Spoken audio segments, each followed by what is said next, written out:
Hey everyone, today I'll be going over Codeforces round 881 div 3. Unfortunately, I have been having to use Microsoft Edge for a little while, but it's okay, like it's whatever. This contest was pretty fun, I'd say. I got like a little stuck on B for a while because of the implementation. I'm pretty sure there's like an easier way than what I'm about to show you, but I don't know, I misread B a few times, and that kind of sucked. I also got a TLE on D, but yeah, let's get started. So, problem A, Sasha and array coloring. So, Sasha found an array A consisting of n integers, and then you have to paint all of the elements. So once you paint the elements, the cost is going to be the maximum in that painted segment, and then also subtracted by the minimum of that segment. And then so you have to find a way to maximize the cost after all the coloring and all the painting. Okay, so if we look at the first example over here, so you have an array 1, 5, 6, 3, 4, and then you can paint it, in this case, blue and red, right? And then so if you paint 6 and 3 blue and the rest red, then the maximum of the red, oops, okay. Anyway, the maximum of the red segment is going to be 5 and the minimum is 1. And the difference between 5 and 1 is 4. And same thing with 6 and 3 is going to be 3. Okay, so what can we do? If we have 1, 5, 6, 3, 4, oops. So 1, 5, 6, 3, and 4. What can we do with that? So our first thought should be, why not just sort it? Because like sorting it does not take much time, and it's a simple one-liner, and it can help you like process your code, right? So let's just sort it. And sorting it does not affect it. So let's see what happens if we sort it. Okay, so now what can we do? We know that the target answer is 7 because that's what the output said, and that's a given. So we know answer is equal to 7. So how can we get 7? We know another way besides choosing these two as one color and these three as another color is going to be to choose 6 and 1, paint one color, and then maybe 3, 4, and 5 another color. So what's one thing we can notice? We notice, first of all, that it's pointless to color different colors like independently, right? So what I mean by that is saying color one like blue, red, green, brown, and pink or whatever, because we need at least two elements in order for it to make use. We need to maximize the cost is the goal, and then if we color each element a different color, then that's just basically saying, so say we color only one red, right? R stands for red. The maximum of that segment is 1 and the minimum is also 1. So the difference is equal to 0, and that's not helpful at all. So we obviously need to include another element. And so what's the biggest element so we can get the biggest difference? Well, that'll be 6, right? So why not just make both of them in the same group? So then the minimum is going to be 1 and the maximum is 6, so the difference is going to be 5. And then so what's next? What's the next biggest difference that we can use? Well, the next biggest number is 5 and the next smallest number is 3. And then so now we get the largest is 5 minus 3, which is equal to 2. And then next, we only have one element left, and we realize that that's the case where if we paint that, then that's only, the minimum is going to be 4 and the maximum is going to be 4, so the difference is going to be 0. And so now we get 5 plus 2 plus 0 is going to equal to 7, right? And that's the target answer. So this problem is like sort of pattern finding and then kind of seeing like what you can do and breaking it down into little manageable chunks, right? So that's just like programming in general. So if we take the biggest element we can get, which is 6 in this case, minus the smallest, which is 1, then we get our first cost, and then we can keep like brute forcing it and using a greedy solution in order to solve it. So let me go over the code. Essentially what I'm doing is I'm inputting everything, sorting the array, keeping track of the answer using this answer variable, And then this part was useless, I'm pretty sure, because the else statement works for everything. But then originally I also misread this statement, so I was like implementing random things. So you don't have to look at this. Essentially what this code does is it starts at 0 and it goes up to the halfway point, and then along the way it takes the difference between its mirror pair. It's like essentially what it's doing, let me draw it out. So from 0 to n over 2, right? So if n is equal to 1, 2, 3, 4, 5, so n is equal to 5 in this case, which is the number of elements in the array, we go from 0 all the way to 5 over 2, which is rounded down to 0 and 2. Right, so if we have, let me redraw the array. So 1, 3, 4, 5, 6. This is index 0, 1, 2, 3, 4.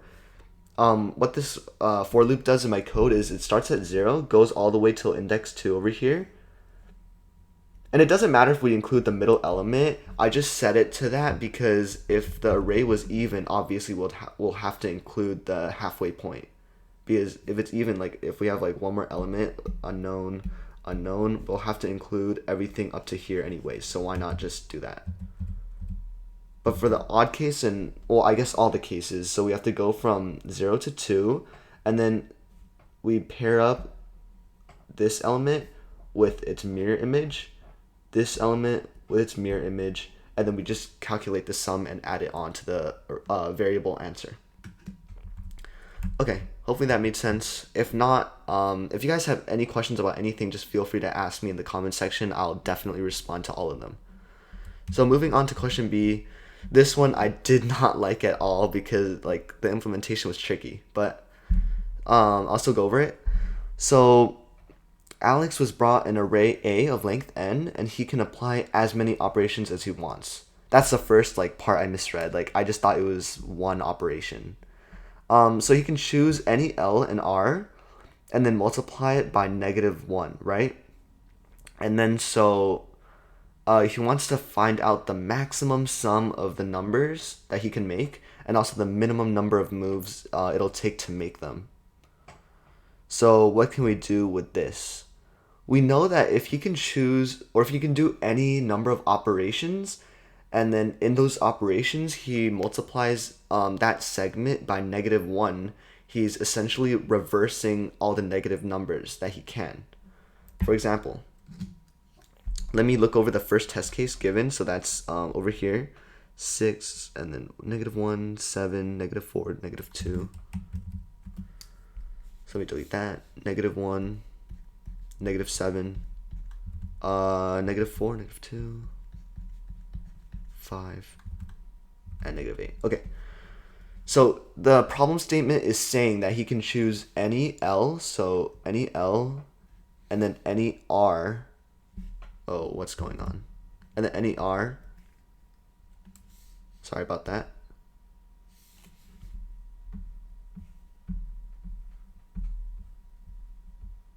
Okay, so any L, and then any R, and then reverse basically everything. So if it's -1, then it becomes 1. If it's -7, it becomes 7, and so on.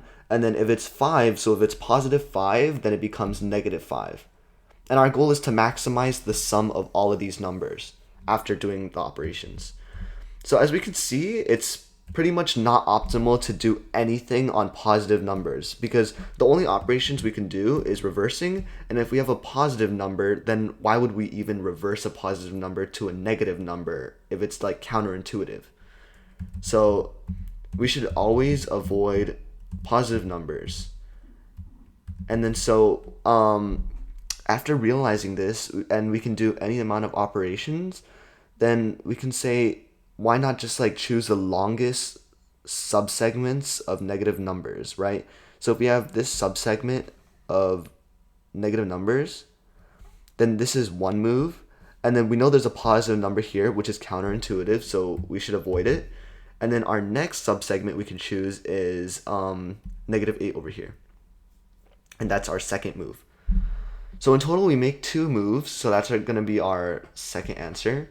And then the total sum after making all these operations, which is the maximum sum, is going to be just the absolute value of every single element in the array. And the reason for this is because if we can make an unlimited amount of moves and we want the maximum array, then why not just do the operation on every negative number? And therefore, our answer would just be the positive value of every single element. So if it's 5, like positive 5, it stays 5. But if it's negative, then we change it to 1, 7, 4, 2, 8. So the answer is just going to be the sum of this. Hopefully that makes sense. And then, but the reason for this is just because if it's negative, there's no reason not to flip the negatives. And then so what we're doing here is flipping all the negatives, and leaving the positives the same because there's no reason to flip the positives. So always flip the negatives to positives and leave the positives as is. So now the tricky part is counting actually the number of subarrays that we have to change. Well, to do this, one way to do this is just to keep track of the longest subarray that you can make. Okay, so there's a few test cases in the first test case that are a little tricky. Wait, why are there 2 of these? Okay, so as you can see, this is one tricky test case, and then this is wait, which one? Oh yeah, this one. So now the question becomes, should we include zeros? Because we know that if there's a negative, obviously we have to include it. But then if there's a 0, what do we do? For example, in test case 3, as you can see, it's the one that's sort of beige color that I'm highlighting over right now. If we have a 0 in between, then yeah, we should definitely include it. And then so we can just choose L as -1, R as -7, and then we can just use one operation to make all of these positive. And so that's the minimum number of operations to make it maximum, right? But in this case, there's a 0 as well, but then we don't include it because oh yeah, sorry, there's a 0 over here, but we don't include it because there's a 1 that's acting as sort of a wall between the -17 and the 0. And so the problem becomes where do we include the 0? So one way to overcome this challenge is just to look at the positive elements, right? So if we have in this case 0, -17. Let me erase this. So 0, -17, 0, 1, 0.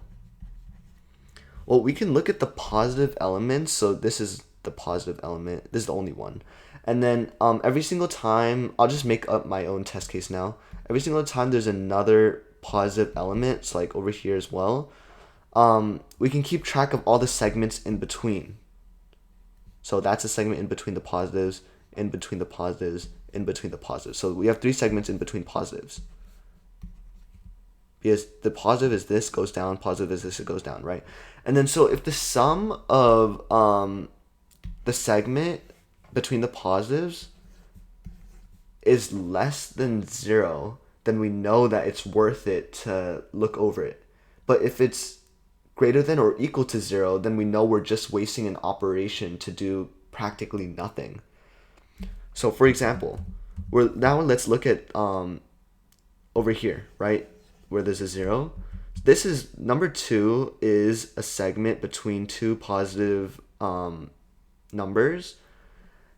And so basically what we're doing is we're calculating the sum of 0, right? Because that's the only element in that subarray.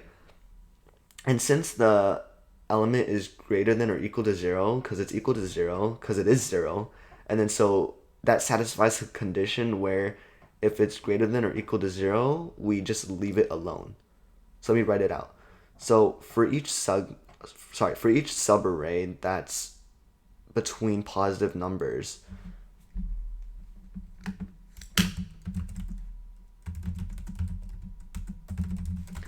That's between positive numbers. And notice how like some of them aren't actually between positive numbers. Like there's to the right of the -1 over here, there's no positive number, but we still count that because it's on the edge. So for each subarray that's between positive numbers, calculate the sum of those subarrays if that subarray is less than or equal to sum of subarray is less than 0, then we know that, oops, what happened? Or let me just do, so if the sum of the subarray is less than 0, we know that it's worth it to change that subarray. Otherwise, there's no point.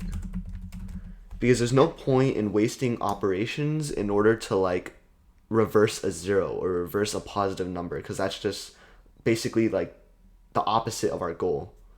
So in this case, the sum of the subarray, which is only 0, is going to be greater than or equal to 0, which goes to this case. So otherwise, there's no point in doing anything here, and we just like don't take that into account. So let me go over the code because I think that might be very helpful in this problem. So I input everything, and then as I input it, oops, what's going on? Okay, anyway, as I input it, I keep track of the absolute value of the sum because we know that's always going to be the maximum answer. After that, I go through each of the elements, and if it's greater than 0, so that's the first case, then we know that, this is not the first case yet. This if statement is simply just checking all the positive borders. So you know how each positive element is like sort of acting as a wall?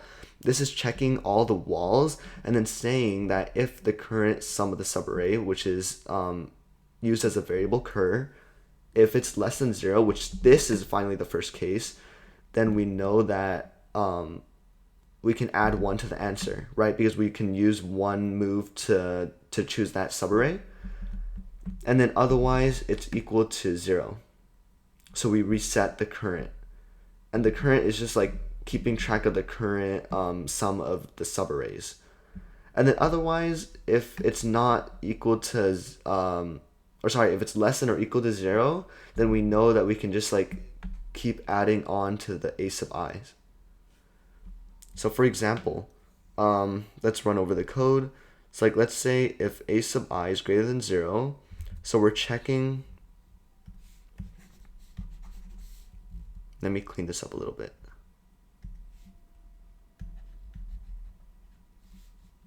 Okay, so we're going through each element and then inputting it, and as soon as we see a positive number, which is in this case, the first one is 1, then we check if the sum of what we have so far from all the non-positive numbers is less than 0. And if it is, then we know why not just like use an operation on it. So in this case, the sum is -17, and so that's less than 0, and so we should definitely do a move to make it positive.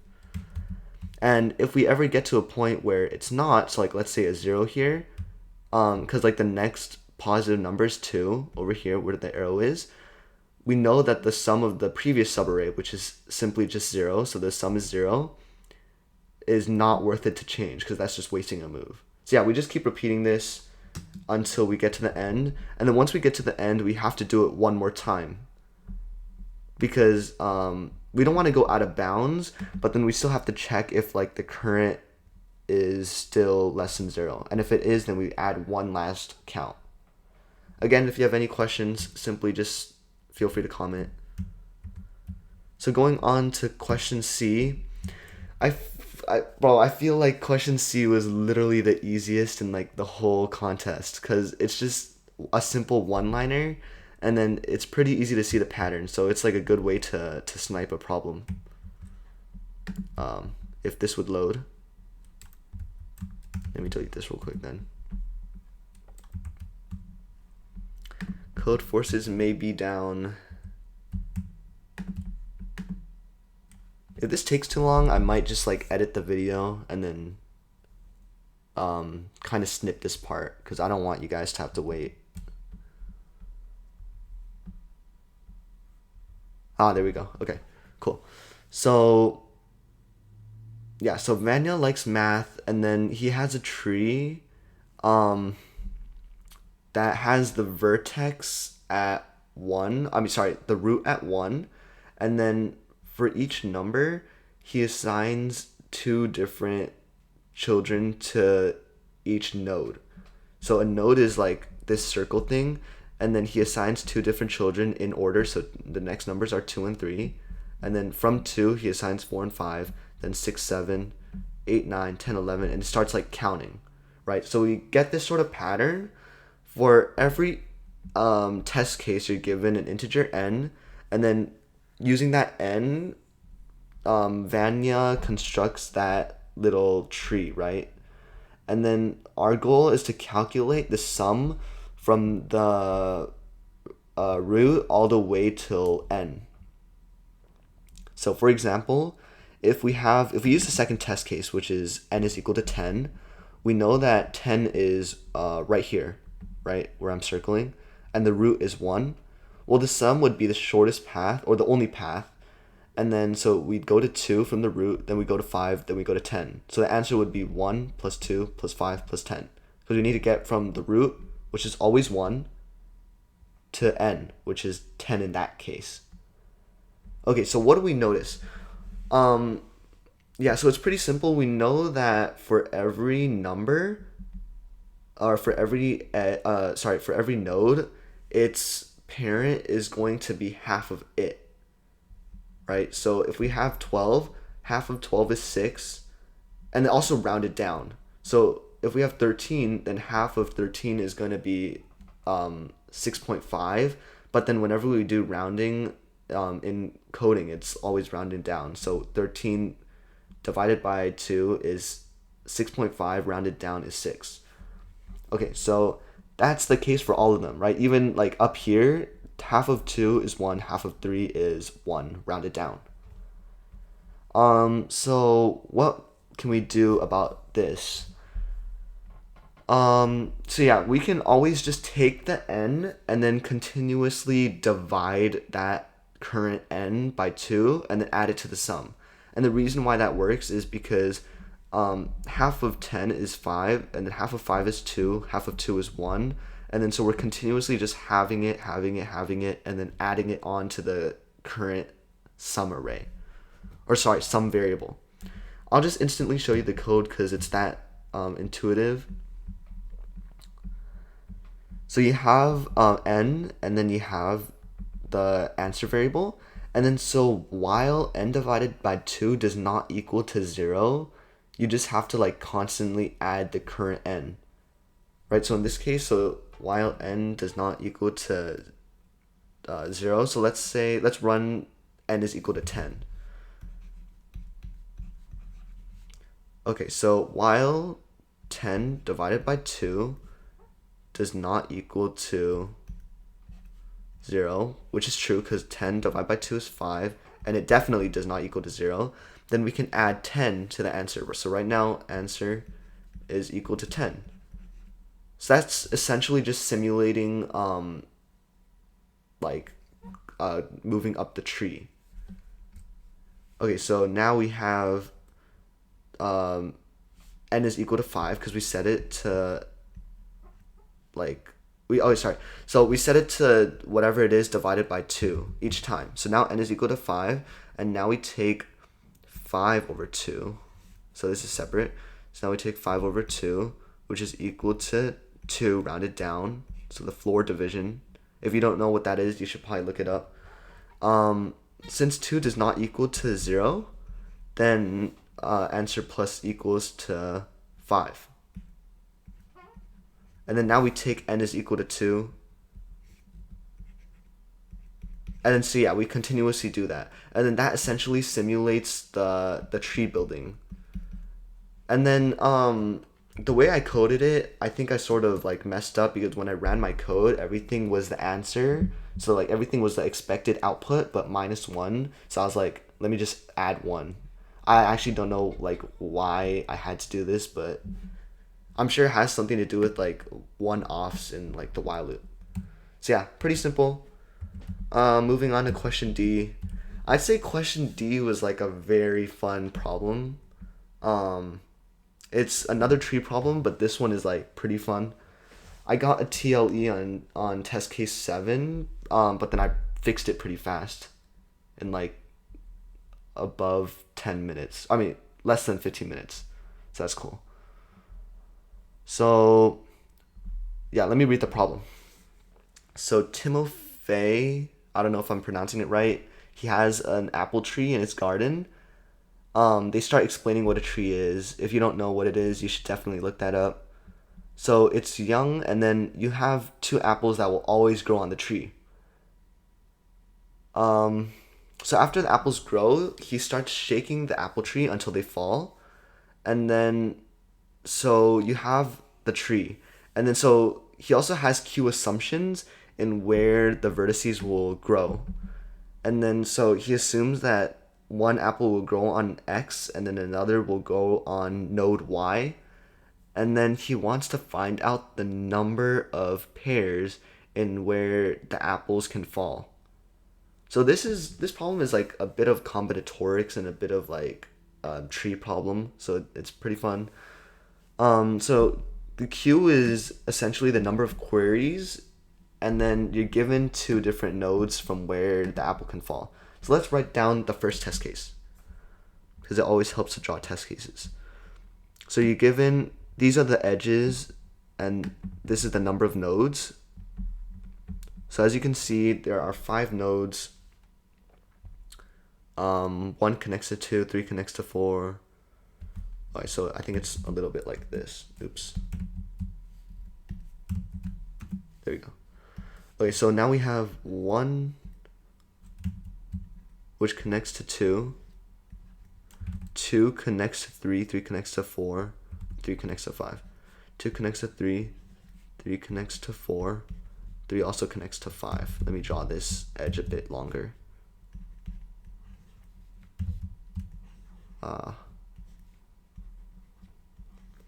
Okay, so what are the number of ways given like 2 different positions, right? So we're given Q different pairs, and then for each pair we're saying what if an apple was on node 3 and what if an apple was on node 4.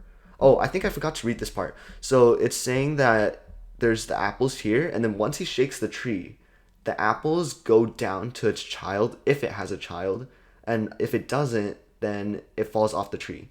So they're asking how many different ways the apples can fall off the tree, right? So if we have an apple at 4, so one apple at 4 and another at 3, well, one way it can fall down is they both go down 4.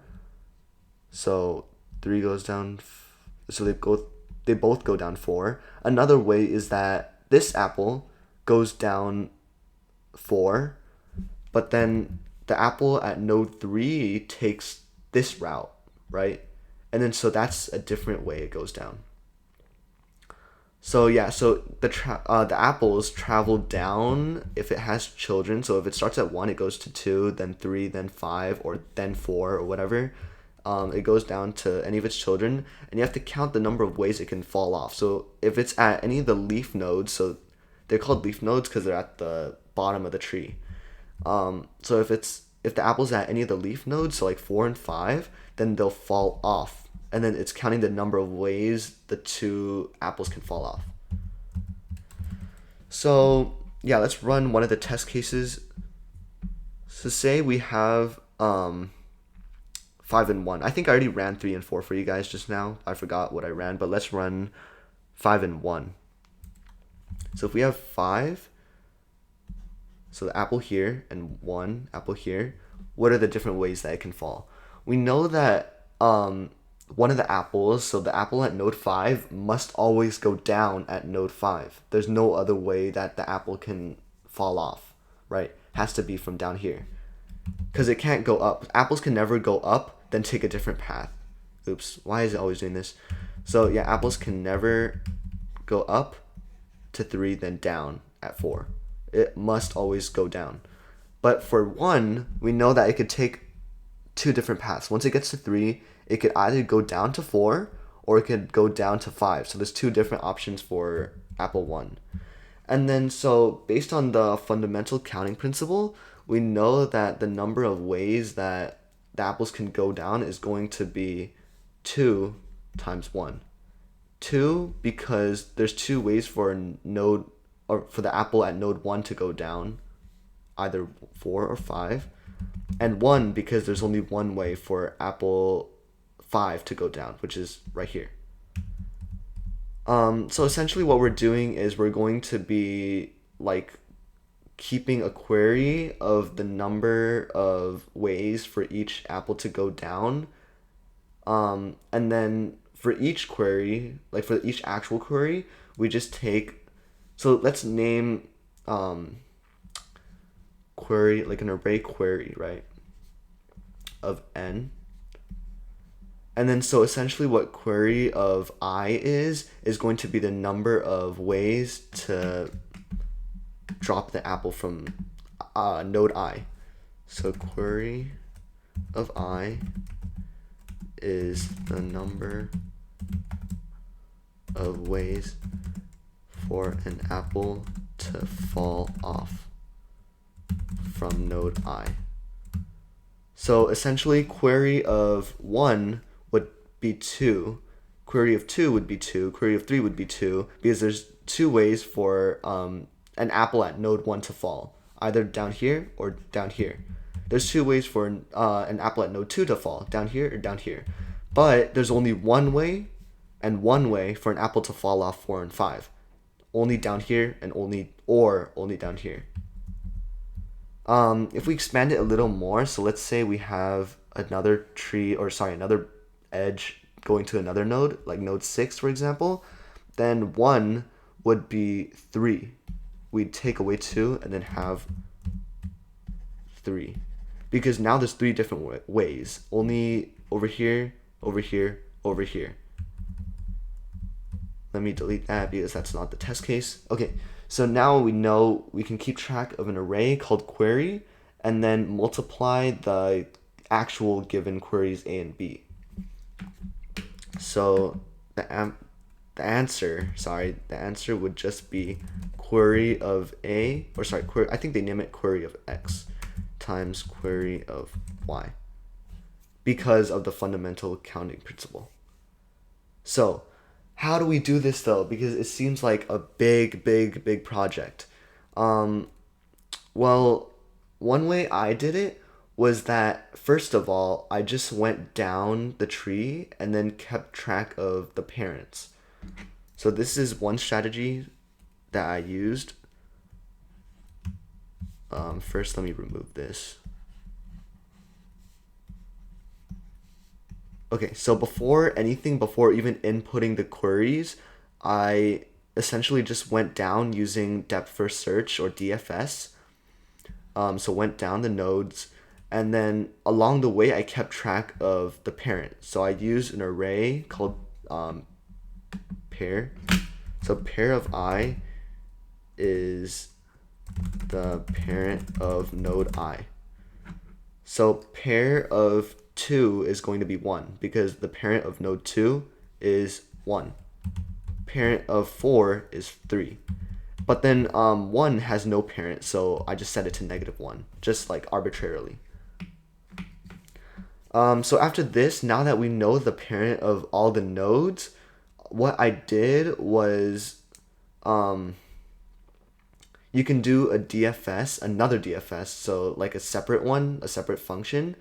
I went down the tree again, and then once I reached a node that had no children, so 4 and 5, we know that by definition, a node in a tree that has no children is going to be a leaf node, right? So a node, where's my, okay, right there. So a node without children, so since like its children are non-existent, and also number 5's children are non-existent because there's no children, we know that these two are leaf nodes. That's just by definition.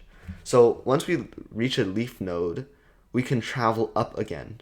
And then along the way, we just simply add 1 to the counter. So currently we set all the leaf nodes to 1 because we know that there's only one way through the leaf nodes, one way. And if we had a bunch of other leaf nodes, they'd all be 1. So like if we had 8, 6, 7, all of them would only have one way. And then the one I'm writing is query. So query of 8 is 1, query of 6 is 1, query of 5 is 1. So that's what I'm writing. Okay, so after that, we recurse back up to the parent of these nodes, and then along the way, it checks the sum of its children. So what it's doing is it's looking at its children, which is 4 and 5, and then it's taking in the sum of them. So the sum of these two is going to be 2, and then we recurse back up to 2. The sum of its children, and it only has one child, is 3. I mean, 3 is like the node, but then the value is 2. So we set this to 2, and then we do the same thing, which is 2. So you may be asking at this point, what's the point of like maintaining an array called parent? And the reason for this is because it makes the DFS, the second DFS, a lot easier when you know that you're traveling only up to the parent. So what I mean by that is, let me erase this. Okay, so you know how what our program does is that it goes down, and then after that it starts recursing back up? Well, we only need to travel to the parent each time. So if we start at this leaf and then this leaf, this is 1 and 1, and then the 4 recurses up to only its parent, and then from here, like obviously like this node takes in the sum of all its children, which is 2, and then now this node only travels to its parent, which is 2, and then it does the same thing. There's no need for it to go back down because that's just okay. So essentially what I'm trying to put is that we keep track of the array PAR or parent because we don't want the like pointer to get lost. Because if we don't keep track of the array parent, then the pointer can go to like a different node such as 5 or a different node such as like 2. And if it had a bunch of other children, then it's definitely going to get lost. So like say 3 had another child 6 and another child 7. Well, if it had multiple children, then during the second DFS, then like the pointer at 3 is going to get lost. It's going to start going to like 7. It's going to start going to 5. But all we want it to do is just keep going up. Just keep going up. So that's the whole point. Let me go over the code just so it's easier.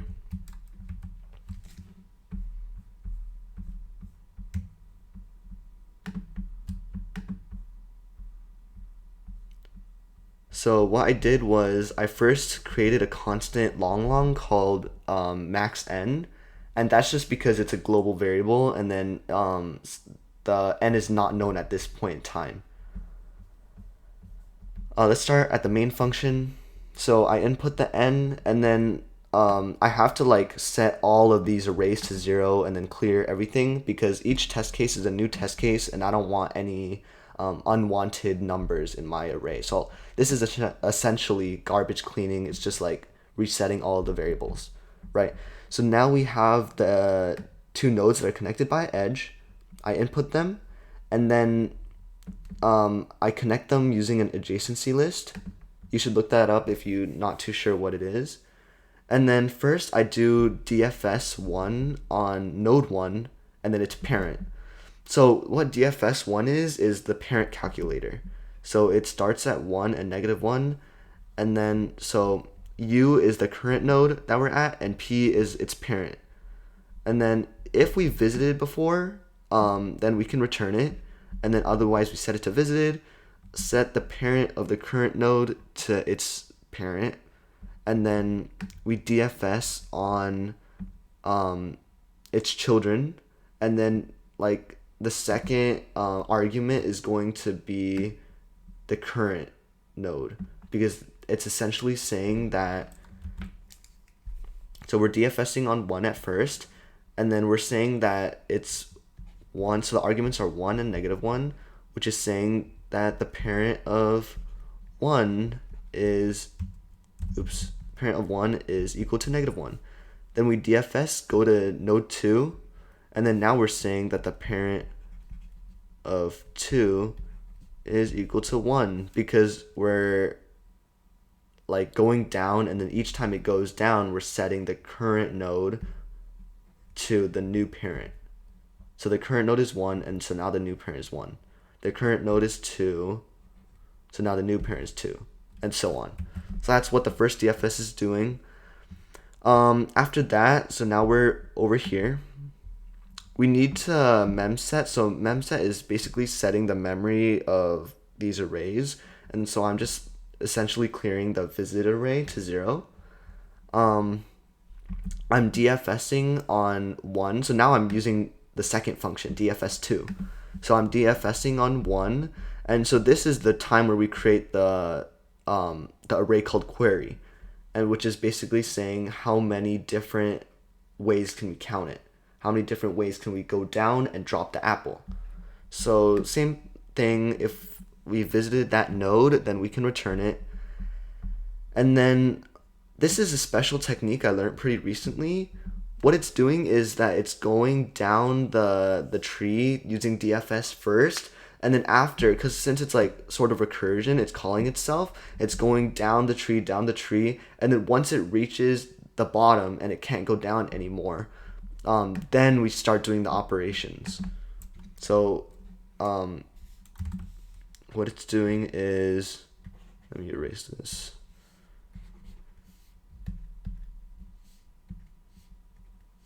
Okay, so what the code is doing is it's starting at 1 again, and it's going down, but it doesn't do anything yet. It goes down even more, then it's not doing anything, then it's going down even more. Then once it can't go down anymore, then it starts doing the operations it needs to, which is, in this case, the if and else statement.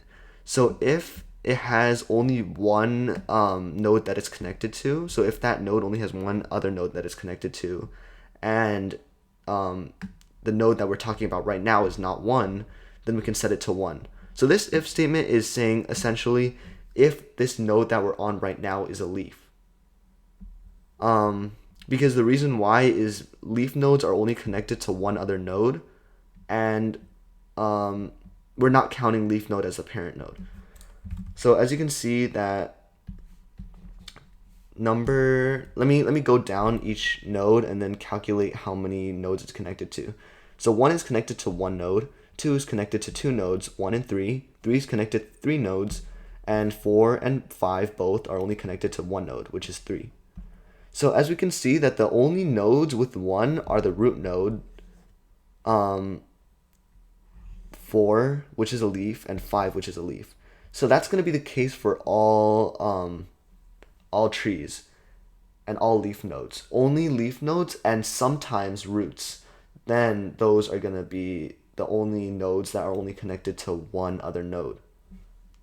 And I'll let you guys think about that because it's an interesting concept. Anyway, so we set the query of all the leaf nodes to 1, and then otherwise, if it's not a leaf node, we go through each of its children, and then if it is actually its children, then we add the sum of like the query of its children. What this if statement is doing is it's saying that if it's not its parent, then we can add it. Let me explain what this is. So essentially, you know how the else statement is only for nodes that have more than one connections, more than one nodes it's connected to, right? So the else statement only works for these three, because I know that node 1 has query equal to 1 and it's only connected to one node, but it's still counted because it's the root. So the only things that are not counted are, so the ones that go through the first if statement are going to be node 4 and node 5. And then what goes through the else statement is everything else. Right, so the if statement is saying if it's only connected to one node and it's not the root. If it's only connected to one node here, if it's only connected to one node here, and it's not the root, so the root is safe and everything else. So now what it's doing is, during the else statement, let's say, for example, node 3. We're going to go through each of the nodes that it's connected to. So let's say node 2 and node 4 and node 5, right? Because 3 is connected to these 3 nodes. But then 2 is the parent of 3. And then we only want to calculate nodes that are the children of 3. Right, so let me erase this to make it easier to read.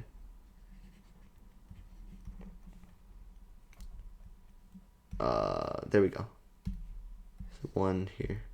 Okay, so first we're going to go through the leaf nodes, right? So 1 and 1. Then we move up because of recursion. We're breaking through the recursive statements. And so now we're at 3.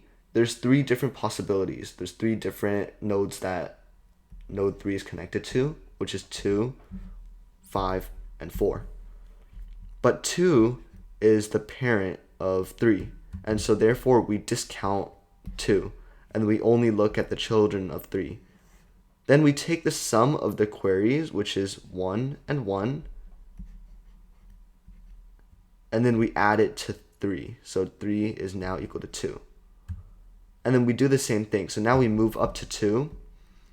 Since 2 is connected to multiple nodes, which is actually 2 nodes, so it's connected to 2 different nodes, 1 and 3, we go through each of its children. So, well, we don't know its child yet, so we have to look through both nodes 1 and 3. But we know that 1 is the parent of 2 because we're storing the parent variable over here. So if it's not the parent, so discount 1 because it's the parent. So if it's 3, then we take the query of 3 and we add it to the query of 2. So now the query of 2, which is currently equal to 0, adds 3. And then, the query of 3, which is equal to 2. So we turn this to 2. And then we just keep doing that.